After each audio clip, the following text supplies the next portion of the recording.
아멘, 할렐루야. 오늘은 강의한 24번을 시작하며 224페이지 그리고 다음 주에 제가 여기 없는데 강의한 25번을 오늘 부지런히 좀 해서 내용을 좀 여러분들이 좀 미리 읽어보시고 제가 돌아와서 공부를 또 나누도록 하겠습니다.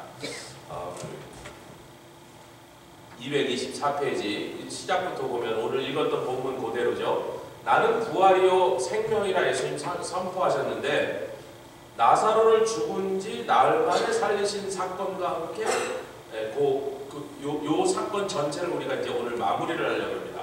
11장 45절과 46절에 보니까 마리아에게서 와서 예수의 하신 일을 본 많은 유대인들을 저를 믿었어요. 일부는 그 기적을 통해서 이게 표적이 되어서 예수를 믿게 되었습니다. 근데 그 사실들을 가서 이제 바리새인들에게 고하고 결국은 대제사장들의 집단에게까지 이 일이 고해지니까 그 대제사장과 바리새인들이 모여서 산헤드린 공회를 모았습니다. 우리 한국말에는 산헤드린이라는 말이 밝히 명시되어 있지 않습니다. 영어에는 있나 봅시다. 영어에는 있었던 것 같은데 영어에는 산헤드린을 모았다. 왜냐하면 원문에 산헤드린을 모았다 이렇게 나와 있어요. 우리말은 그냥 공회라 그랬는데 이 공회의 성격이 뭔지를 또렷하게 말하자면 산헤드린 공회라. 여러분 산이라는 말은요 헬라어의 순, 함께, 투게더 그리고 수나고라는 말과 헤드라이오스 그거는 함께 앉다 그런 뜻이에요. 그냥 잠깐 앉는 게 아니라 눌러 앉다. 그래서 오랜 시간 눌러 앉다 이런 뜻입니다.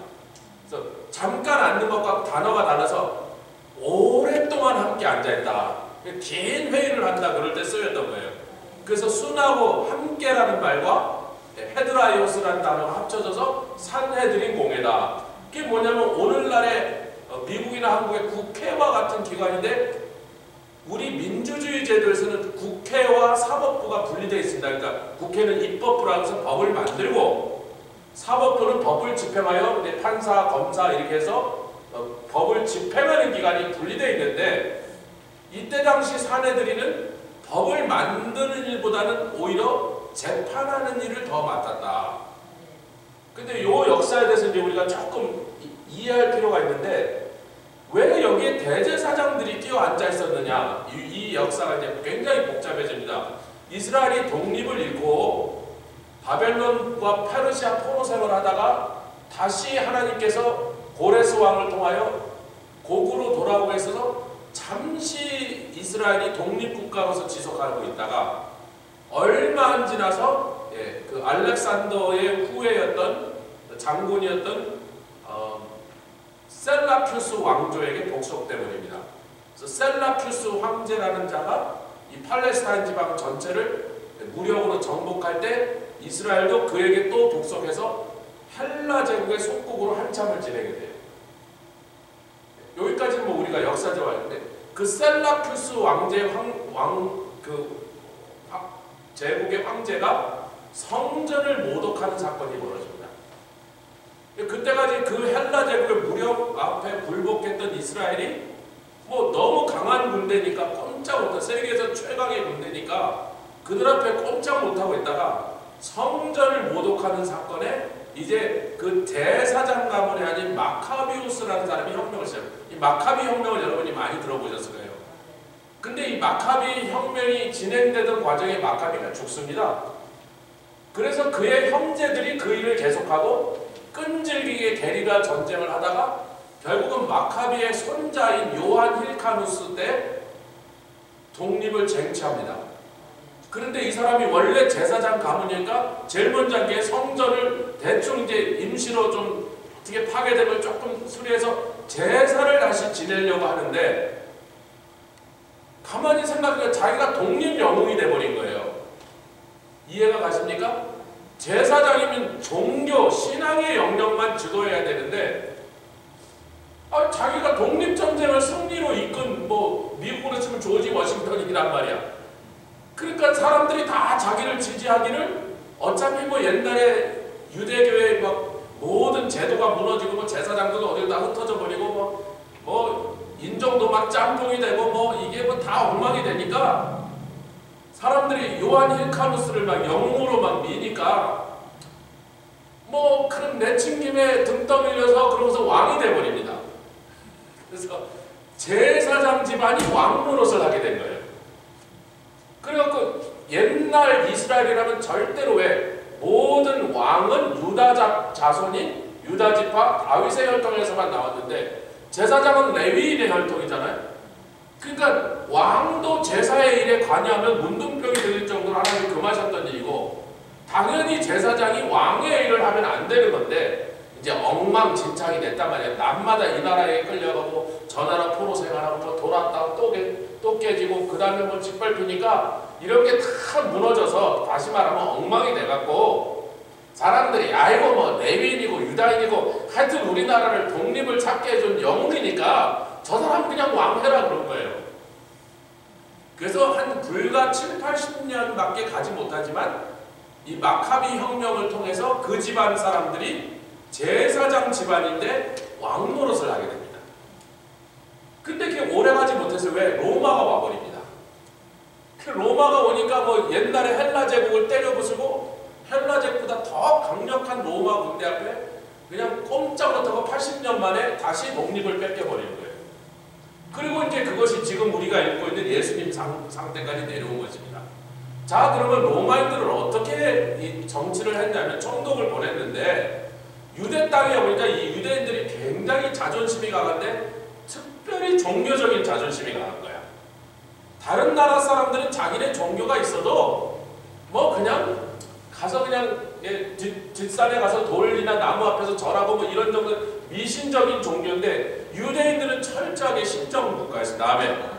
그러니까 그들은 하나님 믿는 것에 만큼은 그냥 목숨을 거는 사람들이라 로마 제국이 이제 여러 나라를 통치하고 수많은 세계에 있는 민족들을 다스리다 보니까 이제 나름대로 경험이 생겨갖고 이렇게 종교심이 강한 자들에게 어느 정도까지 종교적인 것을 인정해주고 존중해주지 않으면 날마다 반란이 일어나니까 그럼 우리 로마 군대가 맨날 여기에 몇만 명씩 파견해서 이들하고 반란 진압하느라고 뭐 외국과 전쟁을 하기가 힘드니까 그럼 얘네들이 원하는 걸 조금은 들어주자 그래서 성전 세웠다니까 그래 해 그랬어요. 그래서 헤롯의 성전을 세우는 거 허락해주고 그 다음에 유대인들이 이방인인 너희들이 하나님의 백성 선민이 우리를 재판하는 건 안 된다고 이제 그걸 갖고 계속 줄다리기를 하니까 로마 제국의 황제하고 총독이 왔다 갔다 하다가 로마 제국의 입장을 뭐라 그랬냐면 그러면 너희들에게 어느 정도 자치적인 권한을 준대 그 자치적인 권한 중에 외교와 국방은 안 되고 그걸 로마 제국이 담당하고 너희들은 속국이니까 엄밀한 말로 너희들은 독립적인 국가가 아니니까 로마 제국의 한 주가 된 거야. 그러니까 너희가 외교를 담당하거나 뭐 왕을 뽑거나 이런 건 안 돼. 로마 황제가 그걸 허락해야 되고 종교의 자유를 어느 정도 허락하고 신전 만들고 제사 지내라. 두 번째는 너희들이 스스로 재판을 할 수 있는 것을 어느 정도 허락한다. 근데 뭐는 안 된다? 사람을 사형시키는 것만큼은 너희들이 할 수 없다. 그래서 사형받는 죄수의 재판만은 로마를 대표한 총독이 그 일을 그래서 그들이 자기네들은 예수를 사형으로 하려고 다 사내들에서 결정했지만 합법적으로는 로마 총독의 허가를 받자면 사형 집행을 할 수가 없기 때문에 기어이 빌라도의 법정에 가서 싫다는 빌라도를 막 협박하다시피 밀어붙여서 사형 판결을 그에게서 얻어냈던 거죠. 자, 그런데 여기서도 이제 두 가지가 있었던 거예요. 정치적인 것은 로마인들이 판단할 수밖에 없고 중재인, 사형받을 사람은 로마인이 로마인의 법정에서 판결할 수밖에 없는데 유대인들은 종교적인 재판을 더 많이 했다는 거예요. 그래서 이 종교적인 재판을 할 수 있는 기관이 그러니까 어떤 것이냐면 종교적인 문제를 재판하는 것은 대제사장이 판결을 하게 해버렸어요. 대제사장이 그것을 할 수 있는 권한을 가지게 해버렸다. 그래서 가야바의 집에 끌려가서 가야바의 집에서 재판을 받았던 거예요. 어차피 대제사장이 그걸 판결하는 사람이야. 그런데 이것이 순수한 종교 사건이 아니라 어떤 정치나 사회적인 사건이 되면, 그리고 그게 굉장히 중요한 사건이면 산헤드린 공회에 이스라엘의 모든 대표들이 각 지파의 12지파에서 6명씩에서 72명이 모여갖고 이것을 해야 되는 것입니다. 근데 여러분, 이 옛날에는 여기에 대제사장이 끼는 게 아니고 이스라엘의 각 지파의 족장들, 다시 말하면 족장과 장로들이 거기 앉는 거였어요. 이거는 옛날 유대인들이 늘 내려오는 전통이 뭐냐면, 각 성문에 그 지역의 유력한 지도자 장로들이 성문에 앉아갖고 재판을 했습니다. 아멘. 이거는 구약시대에 수없이 우리가 그런 여러가지 역사를 볼 수 있어요. 장로들이 성문에 앉아서 그 성에 살고 있는 백성들의 무슨 여러가지 시비, 재산 문제든지, 하여튼 그런 것들 있잖아요. 누구네 소가 우리 애를 들이받아서 전치 5주가 나왔습니다. 얼마 물어내라 해서 이런 별별 잡다한 사건들을 다 재판하게 되어 있었던 거예요. 그런데 대제사장의 가문이 왕을 겸임하면서 보다 보니까, 그리고 로마인들이 왔을 때 로마인들과 유대인들의 대표가 뭔가 이 정치적인 그 어떤 협상을 하는 과정에서 로마인들이 인정하는, 이 유대인들은 굉장히 종교심이 강하고 그 모든 종교적인 행사의 최고 책임자는 이 대제사장 집단이구나. 그러니까 대제사장들과 뭐를 했냐면 의논 파트너를 해버렸던 거예요. 그래서 그들에게 정치적인 권한까지 상당히 넘겨주신 겁니다. 그래서 이 산헤드린 공회 원래는 대제사장들이 끼어 앉을 자리가 아닌데 각 지파의 대표들이 앉는 건데, 이 산헤드린 공회를 주재하는 것도 대제사장이 하게 되었다는 거예요. 이게 예수님 당시에 이렇게 변형되고 변질된 이상한 이제 제도의 모습이 어정쩡한, 옛날 유대식도 아니고 로마식도 아니고 그냥 적당히 짬뽕을 해갖고 산헤드린의, 그러니까 바리새파도, 그때 당시 바리새파와 대제사장 가문의 사두개파가 굉장히 종교적으로 서로 대립하니까 양쪽이, 야, 우리가 이렇게 서로 싸우면 좋을 게 뭐가 있냐, 어차피 로마인들 상대로 다 같이 핍박받는 우리 입장에서 우리끼리 어느 정도 그래도 같이 공동보조를 맞추려고 해서 산헤드린 공회 안에도 일정한 비율은 바리새파, 일정한 비율은 대제사장 집안이 사두개파로 채웠다고 그러십니다. 그 두 세력이 그걸 끌고 갔던 거예요. 둘이서 서로 짝짝꿍 되면 이제 요즘 국민의힘과 국민의힘인지 국민의정인지 잘 모르지만 국민의힘과 민주당인지 더불어민주당인지 하여튼 지네끼리 짝짝꿍하면 통과되는 것이고, 지네끼리 반복한 것에서 논쟁하고 토론하고 표대결하고 이렇게 오래 가는 것이고, 근데 예수님을 죽이는 일에 대해서는 양쪽이 다 금방 동의가 돼버린 거야. 무슨 사건 때문에? 나사로를 살리는 것을 보고. 왜? 나사로를 살리는 그 일이 있기 직전까지 모든 바리새인뿐만 아니라 사두개인파이나 대제사장들이 유대인들의 종교지단에 말하기를 예수를 이번 명절엔 죽이지 말자. 아멘. 그것을 분명히 우리가 복음서에서 보고 있어서 이번에는 죽이지 말자. 밀란이 날까 염려한다. 너무 많은 사람들이 그를 따르고 그를 지지하는 것 같으니까, 그렇게 많은 사람이 모였을 때 혹시 우리가 그를 죽이는 과정에서 예수를 따르는 자들이 갑자기 폭동이라도 일으키거나 엄청난 세력으로 풀어나면 우리가 감당이 안 되니까, 그렇게 되면 로마 군대가 출동하는 거예요. 그럼 우리도 다 맞아 죽을 수 있고, 또 어느 정도 정치적인 권한을 논아줬던 대제사장 집안이 크게 로마 세력한테 신임을 잃어버릴 수 있고, 그 정치적인 권한을 뺏길 수 있으니까 자기네들에게 정치적으로 굉장히 부담스러웠던 사건이 된 것입니다. 요 배경을 우리가 이해하시면 아멘 합시다. 예, 그래서 제가 이제 그 중간에 강의한 중간에 226페이지 부분 대제사장의 계보 해갖고 한 몇 페이지를, 요거는 제가 찍을까 하다가 너무 좀 시간도 그렇고 그래서 그 펠란 코리안 크리스천 센터라는 교회 웹사이트에서 그냥 그대로 발췌해서 내가 귀찮아서 이제 카피 페이스트가 되더라고요. 그래서 그냥 탁 이렇게 했으니까 그냥 거기 참고한 것입니다. 근데 굉장히 좋은 자료를 아주 자세하고 정확하게 실어놨길래, 이스라엘의 그 대제사장이 아론 시대부터 다윗과 솔로몬 시대 아이두까지, 사사 시대까지, 그 다음에 또 그때부터 사독 시대까지, 유다가 멸망할 때 당시까지, 그렇게 해서 이렇게 각 시대별로 아주 정확하고 자세하게 잘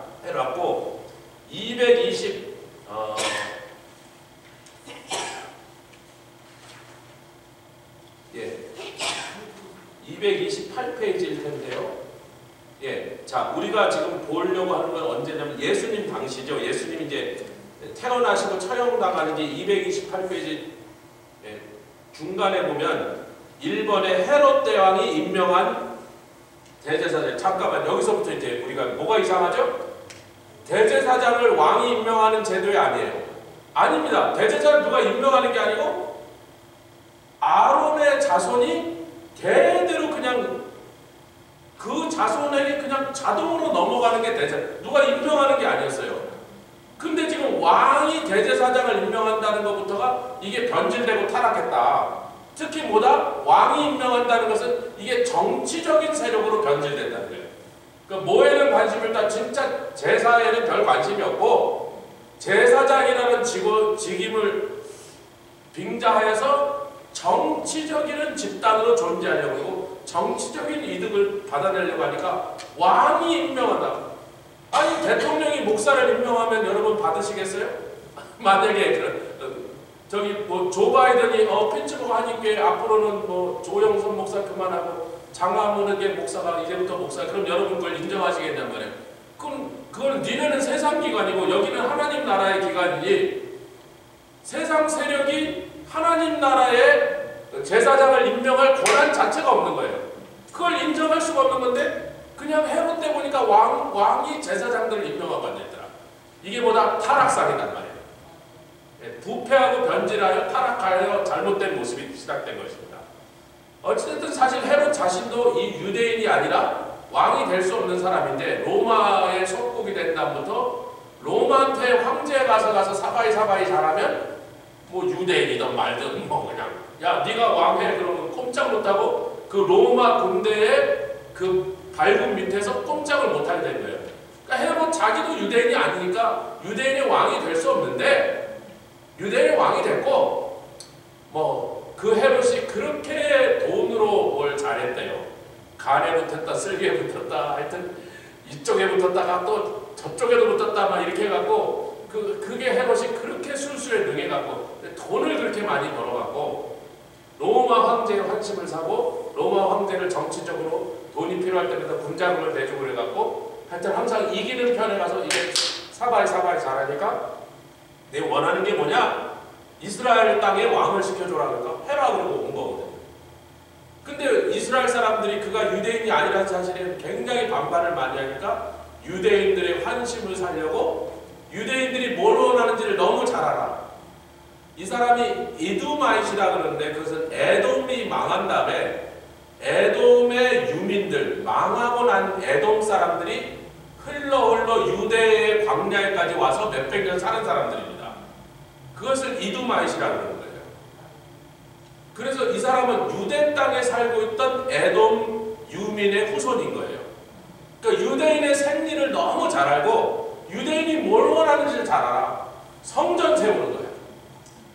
근데 성전 세우는 걸 누가 제일 적극적으로 환영한다? 제사장 가문이지. 왜? 성전이 없는 제사장은 갓 떨어진 끈이고 뭐 하여튼 안고 없는 찔발이고 우리 옛날에 쓰던 그런 말들이요. 아니 세상에 제사장 집안은 성전이 없다면 세상에 아무짝에도 쓸모없는 사람이에요. 한 짝 잃어버린 신발이 된 거예요. 뭐 하겠어요 자기가. 성전이 없는데 제사를 못 지내는데. 그러니까 헤롯과 제사장 가문은 짝짝꿍을 할 수밖에 없는 거예요. 그래서 서로 자기네들이 이득이 딱 맞으니까 헤롯한테 잘 보이고 헤롯과 친하게 지내는 사람을 제사장으로 임명하는 거고 그 제사장을 헤롯하게 친하게 지내야 성전을 지어주고 거기서 제사장 노릇하면서 자기도 정치적으로나 경제적인 많은 이득을 구할 수 있으니까 그렇게 서로의 이득이 맞아서 야합해버렸다는 것입니다. 자, 그래서 헤롯 왕래에 임명받은 대제사장들은 아나넬, 아리스토블루스 1번에 있죠.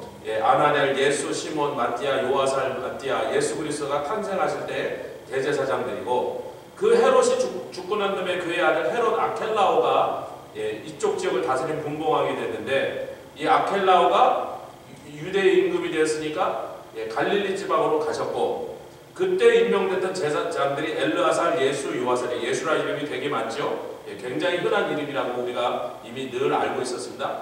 그 다음에 시리아의 총독 구레뇨라는 사람이 이쪽 지역 전체 총독이 됐을 때 주 6년부터 9년 아직도 예수님이 어릴 때입니다.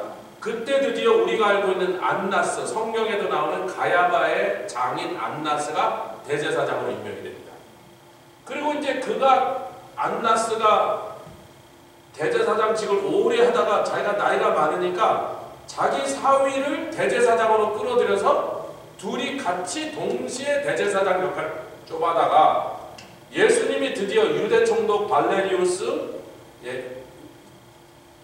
예수님이 이제 나이가 꽤 들어서 빌라도가 유대 총독이 됐을 때쯤 안나스는 물러나고 이스마엘, 엘르아사, 시몬, 요셉, 가야바가 그게 누구냐면 성경에는 그냥 가야바라고 했는데 역사학자들은 요셉 가야바라고는 가야바 대제사장이에요.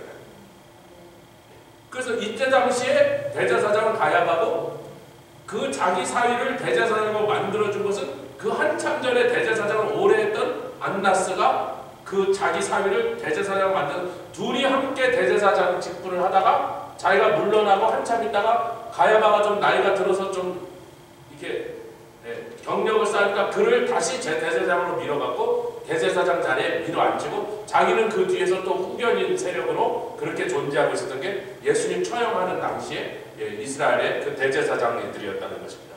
하여튼 이 내용은 뭐 여러분들이 참고로 드린 것이니까 좀 읽어보시면 잘 몰랐던 재미있는 사실들이 많이 있습니다.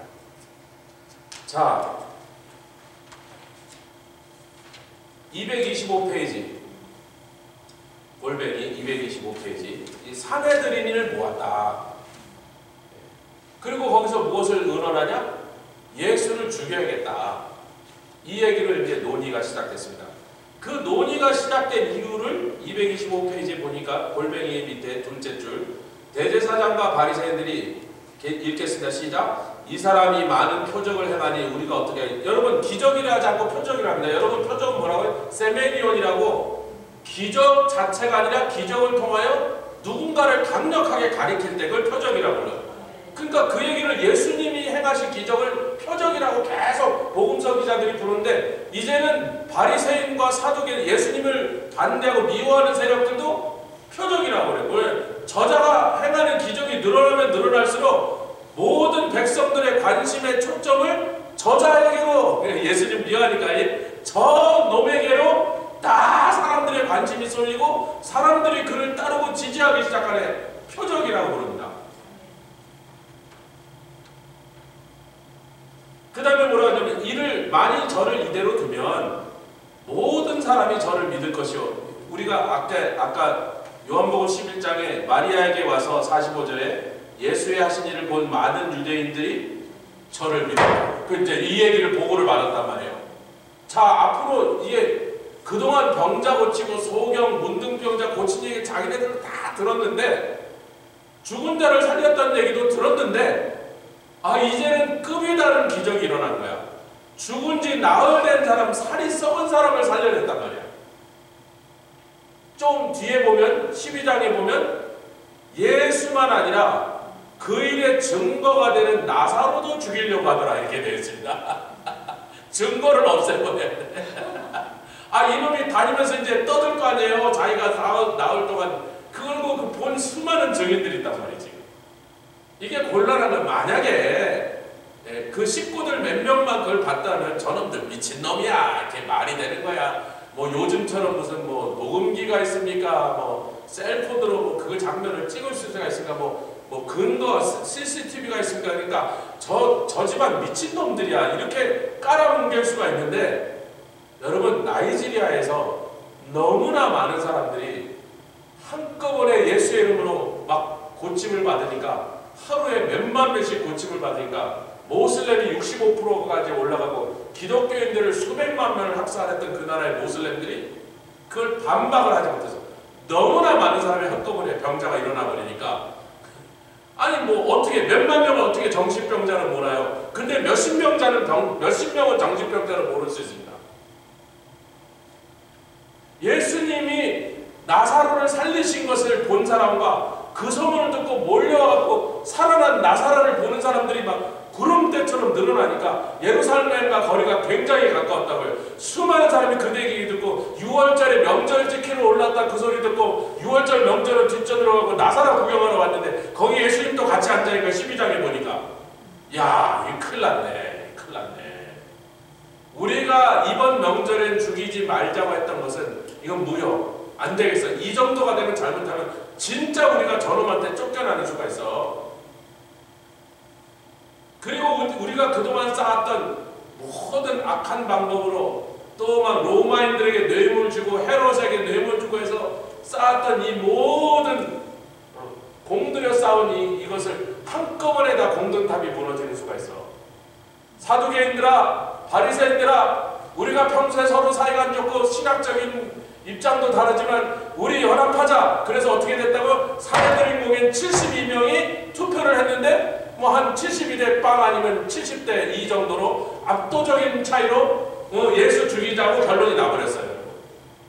잠깐 저를 보세요. 몇 사람이 뒷방에 수근수근한 게 아니라 사내들인 공예를 모았다고요. 한국으로 치면요 국회를 모았다고요. 국회의원 72명이 앉아서 예수 죽이는데 동의했어요. 아마 니고데모가 거기 한 사람이니까 니고데모 한 사람 정도나 안 됩니다 그랬을 거고 그 중에 몇몇 의로운 사람들이 아니 그렇게 뭐 저 사람 잘못한 것 같지 않은데 한 서너 명이 그렇게 했으나 그냥 압도적인 차이로 그냥 확 묻혀버리고 뭐 결론 나버려서.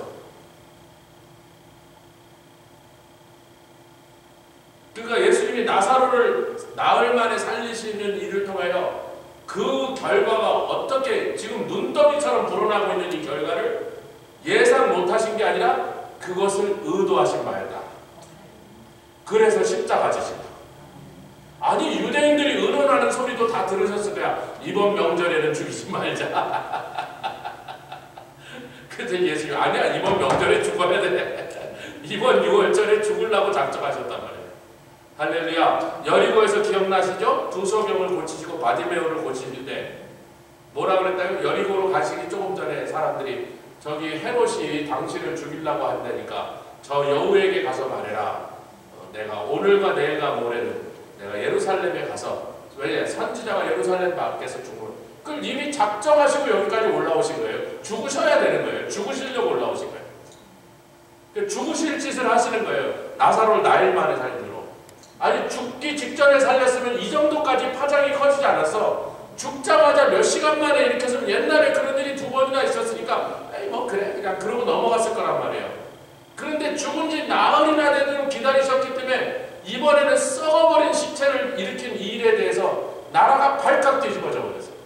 온 소동이라고 예수님을 더 믿게 된 사람이 늘어나면 늘어날수록 예수님을 미워하고 예수님을 경계하는 세력들에게 더욱더 위험한 힘을 반드시 제거할 힘을 아무리 위험해도 좋으니까 이번에 죽이지 않으면 잘못하면 우리가 다 쫓겨나겠다. 이번에 죽이자라고 사내들인 공회가 모여서 결론을 냈다. 아멘. 그래서 제가 사내들인 공회가 소집됐었다는 걸 원문에서부터 보면서 우리말 성경에 빠져서 그걸 강조하고 있는 것입니다. 이게 뭐 뒷방에 몇 명이 모여가지고 툭툭툭툭하고 결론 낸 게 아니고 사내들인 공회를 긴급하게 열고 어차피 절기 지내려고 그 사내들인 공회 의원들이 다 예루살렘에 모였으니까 소집하기가 얼마 전. 자, 다 모이세요. 임시회의. 아니 이번에 무슨 회의 하나요? 그때 아니 빨리 모여요. 그랬더니 예루살렘 딱 근처 와 있으니까 다 모여갖고 그냥 바로 통과를 시켜버려서 예수 죽인다. 이제 그 다음에 225페이지 제일 아래에 보니까 우리말에는요. 우리말 읽어보겠습니다. 우리말 성경에는 48절 읽겠습니다. 11장 48절. 아까 우리가 읽었지만 48절 시작. 만일 저를 이대로 두면 저는 예수님이죠. 모든 사람이 저를 믿을 것이요. 그리고 로마인들이 와서 우리 땅과 우리 민족을 빼앗아가리라. 그러니까 우리 땅을 빼앗고 국가를 무너뜨려서 뭐 포로로 끌고 갈 것이라 이렇게 말한 것처럼 되지만요. 헬라어 원문에는요. 한 가지가 된다. 우리와 우리 땅과 우리 민족이라고 말했어요. 이 우리에는 특히 누가 더 포함되어 있어? 자기네들이. 그 산해드린 공에서 지금 대제사장이 말하는 거예요. 너희들 이거 불구경하지 마. 불똥이 지금 우리한테도 떨어져 있어. 만약에 예수를 온 국민이 따라갔고 그들이 그냥 이 김에 야 로마인들 뭐하느냐 그래서 잠깐만요. 약 200년 전에 헬라인들을 상대로 헬라 군대를 상대로 독립전쟁을 일으킨 게 정치 지도자였습니까? 군인이었습니까? 종교 지도자였습니까? 종교 지도자들이 일으켜서 혁명을 성공시키고 독립을 쟁취했어요. 그 예수님이 정치 지도자예요? 군사 지도자예요? 종교 지도자예요? 종교 지도자잖아요. 근데 예수님이 그때 마카비하고는 비교가 되지 않을 정도로 엄청난 능력을 3년 동안 해가셔갖고 지금 예수를 따르고 지지하는 무리의 숫자는 그때보다 훨씬 더 많이 퍼져 있는 거예요. 그러니까 이 예수가 이런 식으로 점점 세력이 커지다가 어느 날 야 그래 로마인들 물리치자 나를 따르라 그러면 온 유대인들이 벌떼같이 그 뒤에 그를 중심으로 몰려들면 그러면 로마 군대가 파견되고 로마인들과 이제 피비린내 나는 전쟁을 시작해야 되는데 로마인들의 세력을 잇고 모든 기득권을 획득한 자기네들은 다 잃는 거야. 전쟁에 이겨도 잃고 전쟁에 져도 잃는 거예요. 이해가 가십니까? 유대인들이 혁명을 일으켜서 로마인들을 쫓아내도 자기들은 너희들이 대제사장 될 자격이 없는데 대제사장이 됐고 로마인들의 세력을 얻고서 이런 국회의원들에다가 너희들 다 나가니까 전쟁에 이겨도 자기네들은 잃고 전쟁에 지면 당연히 로마인들에게 다 쓸림을 당하고 그러니까 자기네는 이판사판이 될 거예요. 이 상황이 계속돼서 만약에 저 예수를 중심으로 독립전쟁이라도 일어나면 꼭 그럴 것 같단 말이죠. 지금 꼭 그렇게 되고 있단 말이죠. 그럼 우리는 다 잃는 거 아니냔 말이야. 멀거니 보고 있으면 우리는 이래도 잃고 저래도 잃는데 지금 죽여야 돼 이렇게 결론이 났어요. 우리와 우리 땅과 할 때 우리 자기 자신들의 이익이 제일 먼저 들어왔어요.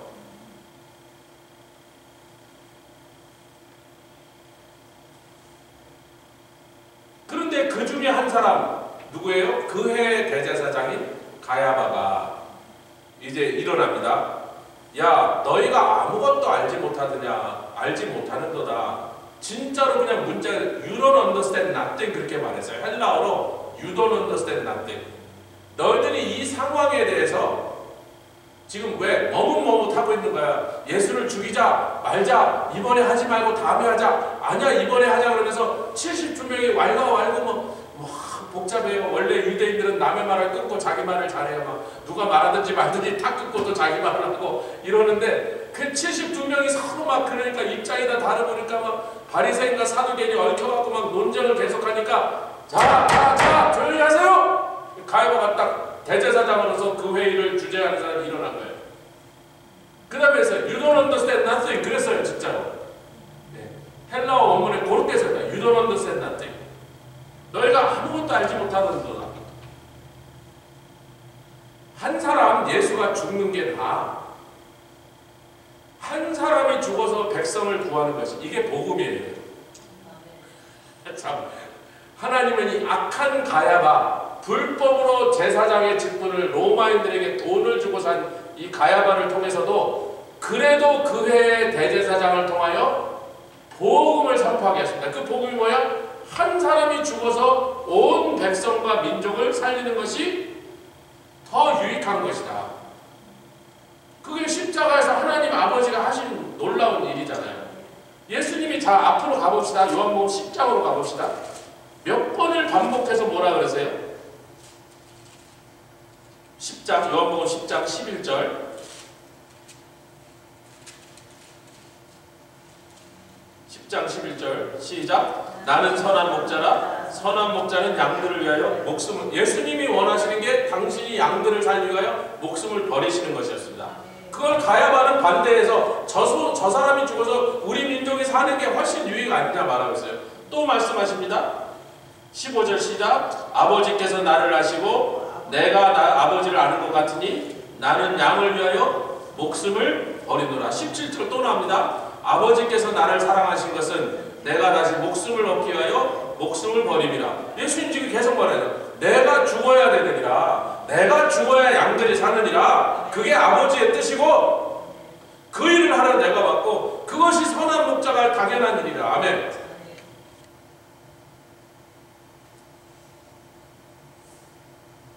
가야바가 그러죠. 한 사람이 죽어서 온 민족이 멸망치 않는 게 유익한 일 아니야? 근데 그 얘기를 누가 선포하게 하시냐면 그 해의 대제사장이 선포하게. 그러니까 성경의 기자 요한이 그렇게 말하죠. 이것은 자기는 그것을 의식하고 말한 것이 아닐 수 있으나 자기는 그 영적인 의미를 생각할 만한 그런 신앙적인 사람이 아니었으나 그럼에도 불구하고 하나님은 그 해의 대제사장의 입을 통하여 예수님이 제물로 바쳐져야 되는 것의 의미를 선포하게 하잖아요. 하나님의 방법이. 그래도 하여튼 악한 놈이든 잘못된 놈이든 어찌됐든 대제사장으로 세운 사람의 입을 통하여 제물로 드려질 예수님이 이 제물이 하나님께 드려질 제물이라고 선포하게 하는 것은 대제사장의 입이었어요. 아니 뭐 옛날에 아론 자손들을 합법적으로 정통적으로 대제사장 된 사람들이 전부 다 훌륭하고 성령 충만했나요? 아니에요. 그 중에도 나쁜 놈들 많았고 이상한 놈 미친 놈 많았다고요. 엘리 제사장의 아들들이 다 그 일을 맡았던 사람들이라고. 그러든지 말든지 여전히 제물은 그 제사장들을 통하여 검사받고 합격돼서 하나님께 드려져야 하나님 그 대제사장을 통해서만 받으셨다. 그러니까 그 해의 대제사장이 가야바니까 그가 반드시 이를 제물로 드려야 된다라고 선포해야 되는 것이 하나님의 법칙이었습니다. 할렐루야. 그래서 51절 같이 읽겠습니다. 시작. 이 말은 스스로 함이 아니요 그 해의 대제사장이므로 예수께서 민족을 위하시고 52절 또 그 민족만 위할 뿐 아니라 흩어진 하나님의 자녀를 모아 하나가 되게 하기 위하여 죽으실 것을 미리 말하미라. 참 재밌는데 50절에 보니까 50절 다시 읽죠. 시작. 한 사람이 백성을 위하여 죽어서 온 민족이 망하지 않게 되는 것이 너희에게 그랬는데 헬라어에는요 우리에게 너희에게라고 했는데요 헬라어 원문에는요 너희를 포함한 우리에게예요. 그러니까 우리를 포함한 우리 전체에게요.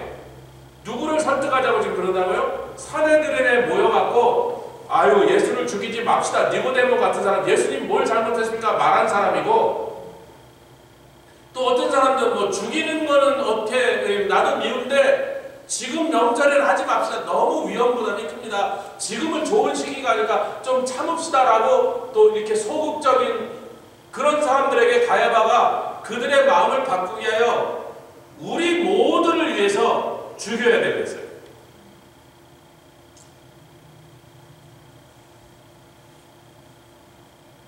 그 말은 뭐예요? 잘 생각해봐. 지금 예수를 죽이지 않았다가 예수를 따르는 자들의 세력이 커져서 로마하고 진짜 독립전쟁이라고 벌어지면 제일 먼저 손해날 사람들이 누구야? 그랬어요. 기득권자들이죠. 로마 제국의 그 군대의 힘을 빌어서 로마 제국과 정치적으로 연결돼서 여러 가지 이권을 챙기고 돈을 벌었던 또 뭐 하여튼 좋은 자리를 차지했던 당신들이 나를 포함해서 우리가 다 제일 먼저 망하는 거야 이 바보들아 그런 거예요. 그 순간 갑자기 사내들이 딱 결집되고 의견이 모아졌습니다. 예수 죽여야 돼. 당신 말 듣고 보니 맞네. 그래. 뭐 위험부담 지금 그것 따질 때가 아니라 잘못하면 다 이렇게 생겼는데 그동안 수십 년 동안 쌓았던 불을 한꺼번에 다 날려버리게 생겼는데 아니 잘못하면 우리가 다 죽게 생겼는데 로마인들한테 53절 읽겠습니다. 53절 시작. 이날부터는 저희가 누구예요? 사내들의 공의에 모인 유대인들의 72명 대표들이 공식적으로 예수를 죽일 것을 구체적인 방법을 모의하기 시작했습니다. 할렐루야. 여러분 12장은 이제 제가 온두라스 과테말라를 갔다 와서 그 다음 주에 지금 오늘 나눠드린 강의하는데 이 나사로가 있는 베다니 다시 돌아오신 예수님이 향유 300데나리온어치를 나드로 순전한 나드 향유를 300데나리어치를 예수님의 머리와 발에 붓고 머리털로 씻는 마리아의 사건을 봅니다. 근데 이게 마태복음 26장과 마가복음 14장에도 기록되고 그 사건이 요한복음 12장에 똑같은 사건이 기록되어 있는데 마태복음에는 제자들이 분하게 여기고 마가복음에는 사람들이 분하게 여겼다는데 여기서는 꼭 집어서 왜? 이때 사건을 누구보다도 잘 알고 있는 요한이 아니 제자들도 분해했고 또 여러 사람들이 분해했지만 특별히 그 중에 한 놈이 제일 지금 생각하니까 그 놈이 제일 길길이 떴어. 누구냐? 가룟 유다다. 왜? 그 놈이 돈계를 맡고 있어서 그 돈계에서 도적질을 해가는 도둑놈이었는데 300데나리면 요즘으로 7, 8만 불입니다. 차 2대 값이에요. 새 차 2대 값. 우리 것처럼 조금 더 싼 차는 거의 3대 값이에요. 그러니까 여러분 차 3대 값, 2대 세대 값이요. 얼마나 큰 돈입니까? 근데 이놈이 돈을 훔쳐가다 보니까 얼마나 쪼다네요. 헌금 들어온 걸 빼서 훔쳐가다 보니까 이거 좀 한몫 좀 왕창 좀 들어와야지 좀 제대로 한 건을 하겠는데 뭐 전부 그냥 가난한 여자들이 드리고 막 그러니까 막 이게 푼돈 들어서 푼돈 나가고 뭐 또 들어온 금방 뭐 누구 좀 불쌍한 사람 나눠주자고 뭐 제자들이랑 다니면 음식 먹고 막 교통비 같으니까 막 뭐 좀 큰 거 하나 건질 건데 아니 300대면은 7, 8만원 저에게 미쳤나? 그래서 가룟 유다가 제자들이 다 그랬지만 가룟 유다가 목소리를 다해서 그것을 갖고 막 반대를 했는데 예수님이 야! 가난한 자들은 항상 너희와 있을 것인데 저는 지금 내 장사를 준비하는도다. 그 다음에 마태복음, 요한복음은 그 내용을 생략했지만 마태, 마가복음은 똑같이 이 복음이 증거되는 전파되는 곳마다 이 여인의 행적을 기념하게 되리라. 그건 이제 2주 후에 그걸 나눌 거니까 그 즉시 가룟 유다가 나가서 뭘 합니까? 요렇게 진행되고 있는 동안에 사내들인 공예는 모여갖고 이번에 예수를 죽이자. 안 되겠다. 우리가 너 물러날 자리가 없다. 잘못하면 우리 다 잃어버리고 생명까지 잃어버린다. 그러니까 여러분들 의견 분분한데 다 조용히 하고 예수를 죽이는 방법을 의논하자고 죽일까 말까를 의논하지 말고 죽여야 되니까 죽이는 방법을 의논하자고. 어떻게 하면 주도세로 모르게 그냥 사람들 알기 전에 막 빨리빨리 처리해갖고 그냥 빌라도에게 허락을 받아야 되잖아요. 왜? 로마법이 사형 판도를 안 되니까 빌라도에게 허락을 받는 방법까지 다 의논한 거예요. 이때.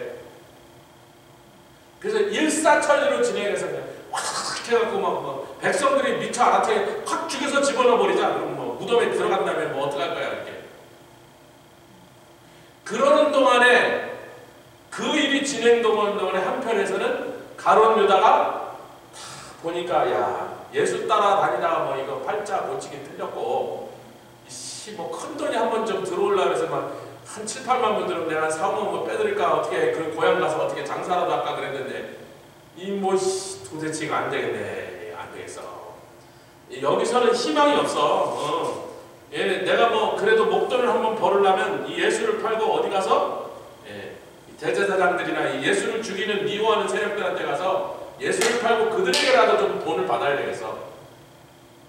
마귀가 그 속에 딱 들어가. 가룟 유다는 결심. 착착착 치는. 여러분이 말씀을 맺으면서요. 제일 끝으로 가보면 이때 예수님께서 이런 일이 사내들에서 진행되고 있는 동안에 231페이지까지 가보겠습니다. 갑자기 예수님께서 이 베다니를 떠나서 에브라임이라는 동네로 올라가십니다. 이 에브라임이요, 에브라임 산지로 사람들이 오해할 수 있기 때문에 에브라임 산지가 아니라 에브라임 산지와 유대 광야가 만나는 것, 즉 유대 광야가 끝나고 에브라임 산지가 시작되는 곳에 에브라임 산지는 큰 그 에어리아죠. 이렇게 한 도시나 마을이 아니고 굉장히 넓은 지역인데 그 에브라임 산지가 시작되는 초입에 그러니까 조금 산지가 시작돼 이렇게 좀 언덕진 높은 이렇게 언덕이 시작돼서 좀 높은 곳에 동네가 있는데, 그러니까 뒤로는 에브라임 산지가 이제 넓게 펼쳐져 있고 앞으로는 유대 광야입니다. 광야는 그냥 벌판이에요. 그래서 이 에브라임이라는 동네가 거기 건설되어 있는데, 에브라임 동네에 딱 앉으면 유대 광야가 쫙 보이는 거야. 그게 어디에 있냐면 예루살렘에서 북쪽으로 약 30km 정도 떨어져 있습니다. 베다니부터 가면 이렇게 베다니와 유대 예루살렘 이렇게 좀 떨어져서 베다니 쪽에서 하면 좀 더 멀리 한 40km 정도 떨어져 있대요.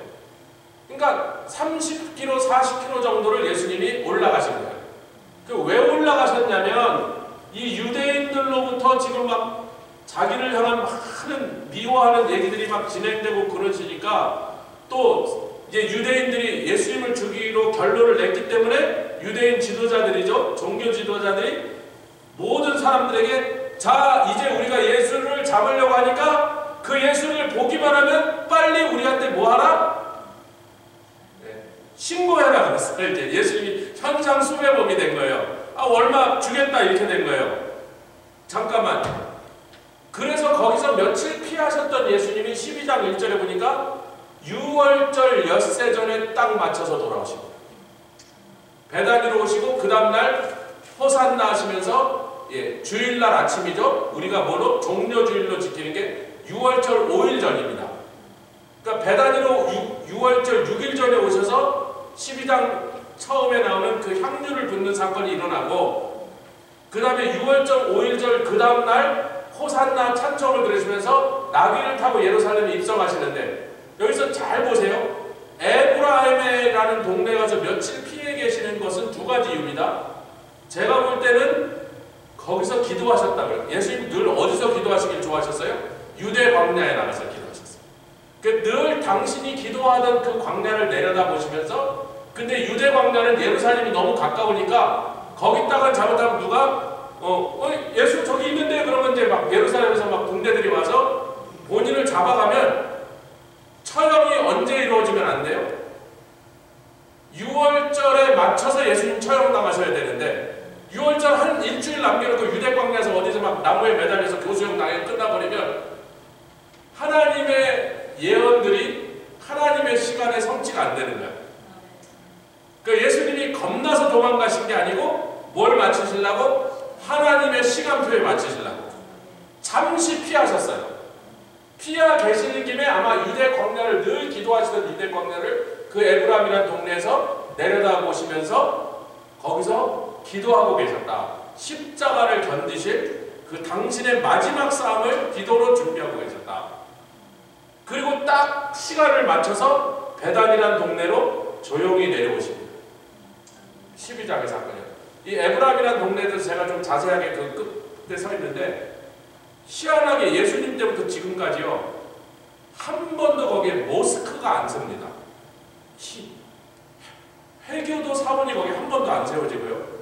희한하게 모슬렘들이 거기를 천여 년 지배하고 있었는데, 마지막에까지 모슬렘들이 있었던 게 1800 몇십 년대까지인데, 그 천여 년 동안 모슬렘이 거기를 지배하고 있는 동안에 모슬렘 인구보다 항상 기독교 인구가 많고, 교회는 꼭 대여섯 개씩 있었는데, 지금도 그렇고 500년 전에도 1000년 전에도 1500년 전에도 거기에 갔었던 사람들의 기록으로 모슬렘들이 지배할 때도 보니까 모슬렘보다 기독교인이 더 많고, 희한하게 모슬렘 사원이 하나도 안 세워지고, 지금까지도 기독교 인구가 한 20배 정도 더 많아. 근데 거기는 팔레스타인은 아랍 사람들 지역이에요. 그러니까 이스라엘 유대인 사람들 지역이 아니라 아랍 사람들 지역인데도 모슬렘 인구보다 항상 기독교인가 10배, 20배가 많아. 그래서 사람들이 마지막에 예수님 여기서 기도할 때 그 영빨이 세갖고 이 지역이 물론 그런 말은 우리가 믿으면 안 되지만, 이게 우연의 일치인지 뭐 무슨 영적인 의미가 있는지 우리가 그런 거는 알 수가 없으나, 예수님이 그곳에 가서 기도하셨던 그 마지막, 어떻게 보면 겟세마나에서 올라가셔서 사토하신 것은 그냥 그날 밤 이제 하나님께 마지막 사투를 벌이셨지만, 정말 십자가를 지시기 위한 당신의 마음과 자세를, 각오를 견고하게 하셨던 기도는 이 에브라임 동네 잠시 제자들과 피해 있으면서 하나님의 시간이 정확하게 맞춰져서 6월절에 처형당하시기 위하여, 아멘, 그 6월절 6월절 처형을 준비하시는 당신의 준비 기간이 아니었겠는가 그렇게 생각하고 베다니에 뭐 30km, 40km 떨어졌으니까 하루 빨리 걸어갈 수도 있고 뭐 천천히 걸어야 하룻밤 새고 가는데 제게 걸으면 새벽에 일어나서 저녁까지 오시니까 그 에브라임이라는 동네를 6월절 엿새 전, 즉 우리로 치면 토요일 날입니다. 토요일 날 아침에 일찍 떠나셔갖고 토요일 날 저녁 때쯤이면 베다니에 들어오셨다면 이 6월절 엿새 전에 일어난 베다니 문둥이 시몬의 집에서 마리아가 들어와서 향유 옥합을 깨뜨렸던 이 사건이 토요일 날 저녁에 일어난 사건이라면 그렇게 저희는 보거든요. 토요일 날 저녁. 왜? 주일 날 낮에는 어디로 올라가셨어요? 예루살렘으로 올라가시는 나귀를 타고 올라가신 사건이 주일 날 낮 동안에 벌어지기 때문에 토요일 날 베다니에서 이 사건은 아마 저녁에 벌어진 사건이다. 그래야 6일 전이라는 게 말이 되거든요. 토요일 날 낮은요 7일 전이에요. 그러니까 저녁 때 6일 전으로 딱 왜 유대인은 밤에 하루가 시작되니까 유대인에게는 7일 전에서 6일 전으로 바꾸는 게 토요일 날 저녁 때인데 딱 그 저녁 식사를 베다니 문둥이 집에서 하셨다. 그러면 거기가 40km 떨어진 데니까 40km 정도면 남자가 좀 세게 걸으면 새벽에 떠났으면 거기 저녁 시간에 도착해 계시거든요. 예수님 그날 딱 그 하나하나를 딱딱 계산을 하셔갖고 에브라임 동네를 출발해서 그날 아침 자 우리가 이제 예루살렘으로 간다. 오늘 베다니에 가서 하룻밤 자고 내일 예루살렘 입성한데 이번에 입성하면 나는 십자가 지는 거야. 이렇게 하시고는 이제 토요일 날 아침에 행장을 딱 꾸리고 집신도 다시 묶으시고 일찍 새벽에 출발하셨으면 베다니에 오후에 도착하셔서 저녁 시간에 12장 1절의 사건이 시작될 거라고 그렇게 믿습니다. 우리 함께 기도하겠습니다. 주님 감사합니다. 우리 주님께서 십자가를 향하여 처음에 오실 때부터 내가 아버지의 뜻을 이루기 위하여 이 땅에 왔나이다. 나를 위하여 한 몸을 예비하셔서 내가 육신을 입고 왔나이다. 십자가에서 이 육신이 처절하게 찢겨지고 물박지를 다